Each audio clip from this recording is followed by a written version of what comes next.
पप्पा ऐका ना, हा बेटा. हे खरं आहे का की बाबासाहेब म्हणाले होते की मी घटना माझ्या हाताने जाळून टाकेन?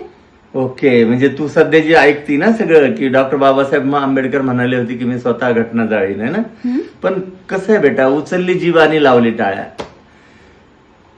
कोणती गोष्ट बाबासाहेब आंबेडकर जे बोलले तर त्याच्या मागचा आणि पुढचा काही संदर्भ असेल ना. जसं डॉक्टर बाबासाहेब आंबेडकरांच्या संदर्भामध्ये एक वाक्य नेहमी म्हटलं जातं की काँग्रेस हे जळतं घर आहे आणि त्याच्यापासून सावध राहा.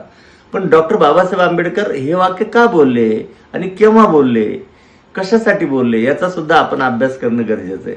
तू जे म्हणतेस ना की मी स्वतः घटना जाळीन, हे जे बाबासाहेबांचं वाक्य आहे, तर हे राज्यसभेमधलं त्यांचं भाषण आहे.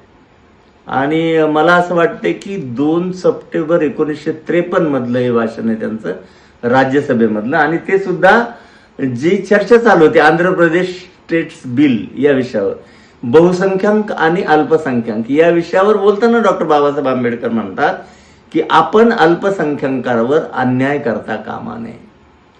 चौथी जेव्हा घटना दुरुस्ती झाली, त्या घटना दुरुस्तीमध्ये डॉक्टर बाबासाहेब आंबेडकरांनी असं म्हटलं होतं की अल्पसंख्याकांवर अन्याय होता कामा नये. याचं उदाहरण देताना त्यांनी लंडनचं म्हणजे युनायटेड किंगडमचं उदाहरण दिलं आणि कॅनडाचं उदाहरण दिलं की त्या लोकांनी अल्पसंख्याक लोकांसाठी कशा तरतुदी केल्या.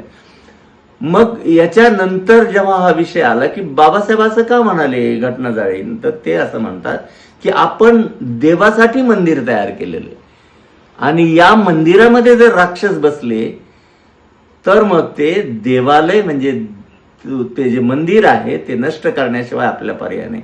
मग त्याच्यावर बाबासाहेबांना लोक असं म्हणाले की आपण राक्षसांचाच नायनाट करूयात ना. आज तुम्ही हे सगळं चित्र पाहताय की देवालयामध्ये कुणाची स्थापना झालेली आहे.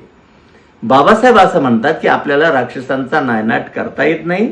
त्याचं कारण आपली शक्ती, आपली मर्यादा आहे, आपली शक्ती कमी पडते. आपण राक्षसांचा नायनाट करू शकत नाही, कारण तुम्हाला देव आणि दानव यांच्यातला संघर्ष माहिती आहे. आणि बाबासाहेब असं म्हणतात की राक्षस हे मरत नाहीत, कारण त्यांना अमृत प्राप्त झालेलं आहे.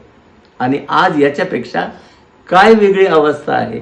म्हणून डॉक्टर बाबासाहेब आंबेडकर जे असा प्रचार करतात की मी घटना जाळीन असं म्हणाले होते बाबासाहेब, तर ते कुणासाठी म्हटले होते हा सुद्धा संदर्भ आपण या निमित्तानं लक्षात घेणं आवश्यक आहे. लक्षात आलं बेटा?